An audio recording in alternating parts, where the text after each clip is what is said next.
notion being that those who make funding or provide funding to political parties, politicians, are in a position to influence their policies, and that those who are wealthy or well able to make large and substantial donations, whether they be business or trade union oriented sources of funding, have an opportunity to have a disproportionate influence over political decisions. Now, in response to that report, but also probably because the ruling Labor Party at the time was pretty short of funds, so that was the cynical assessment of the legislation, the Federal Parliament passed a law which prohibited electronic political advertising during election periods, from the time of the calling of election to poll day or election day. Prohibited altogether, so that no longer would you hear on the radio or see on the television a political advertisement during an election period. That obviously interferes with political communication. Was it justified? In light of the problem that you see, the whole idea is that the reason why parties become so reliant upon funding is very largely because of the cost of political advertising or the promotion of their policies through various media. Was the law justified in trying to prevent that corruption of the system? It's important to bear in mind another feature of the law, because it was an exaggeration to say that you would not see any advertising. What the law also introduced was a system whereby every political party would be entitled to free advertising, to make broadcasts over the radio and through the television, but in a very restricted format, so that all you would see would be a talking head, if you like, without graphics or stunning visuals like mushroom clouds or that sort of thing that can affect voter sentiment very effectively and emotionally. So the idea being that political discourse would be turned into a largely verbal thing, and one would hope a rational, well-reasoned form of political communication, or so the theory ran.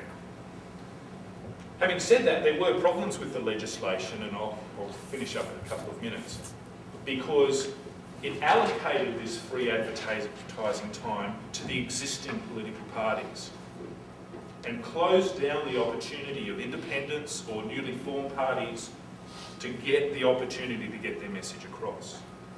And so one had to wonder whether the members of Parliament who passed this law on both sides of the House did so partly in their own self-interest, to give themselves free political advertising, but to close out any competitors, apart from the two major parties, or the three major parties as well in Australia. Now the High Court, when it was asked, is this constitutional, inferred the existence of an implied freedom of political communication and struck the law down, held that it was unconstitutional. And in doing so, it adopted a view of what free speech means and of the appropriate balance between free speech and achieving some legitimate objective, in this case, to try to prevent the influence of party political donations being made. Did the legislation strike the right balance? That itself is a controversial question. It seems to me that it is arguable that the High Court misstepped in coming to this conclusion, particularly when you bear in mind this, that the whole idea was that all the court was doing was applying the Constitution and its provision for a system of democracy. But democracy can exist, and substantial free speech can exist under lots of different regimes, and the countries of the world which we regard as democracies have quite different views about how much there ought to be untrammelled free speech and how much it ought to be restricted. Probably ranging from the view the US Supreme Court has tended to take and say, what, New York Times and Sullivan, cases like that, through to much more restrictive views, such as those that tend to exist, say, in Europe.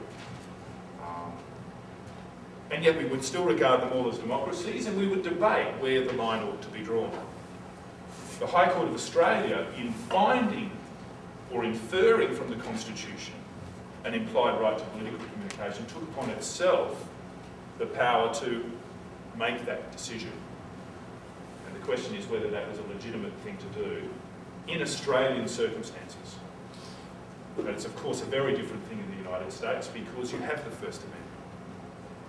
And it is a well entrenched part of your political expectations of the two systems. So, to my mind, that's a very important and interesting case that sheds a lot of light on what makes Australia different from the United States and similar to it.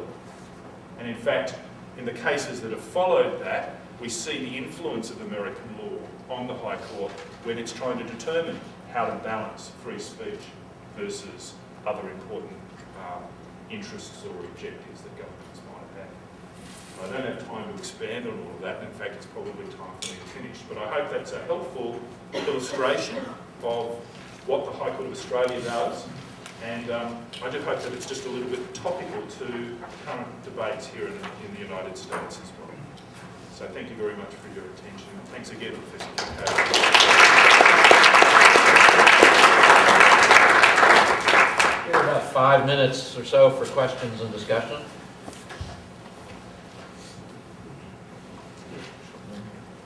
You were talking about the similarity in structure between the Australian and the United States Constitution with the 1, 2, and 3 type format. You also referred to Constitution Section 116, so I'm just wondering if you talk about, that's a pretty high number, like just difference in lengthwise, like after those first 3 sections, what happens after that? Okay.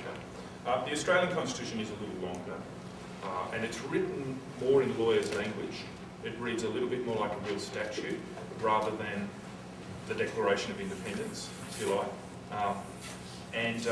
The chapters following those first 3 deal respectively with finance and with the states and with the amendment of the Constitution. They're the principal chapters that follow. So there are specific financial provisions dealing with government powers to tax and so forth.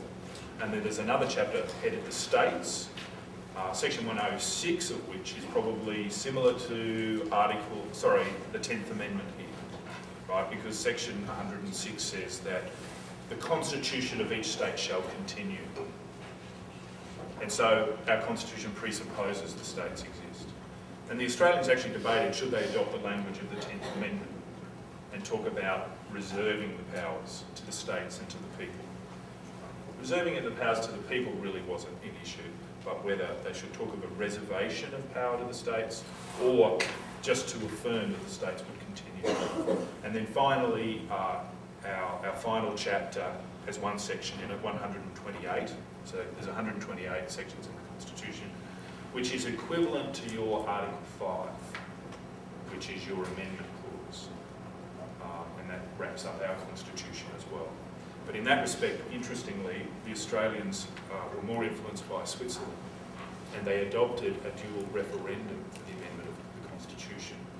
Just like, unlike the United States, the Australian Constitution was not technically ratified, but politically approved by the voters in the states in direct referenda held in each state.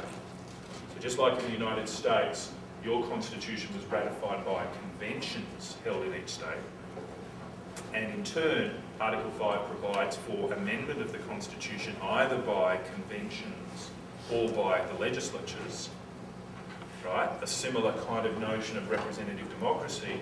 Australia, like Switzerland, places its roots in a more direct democratic mechanism, a referenda of the voters directly, for both the formation of the system and its implementation.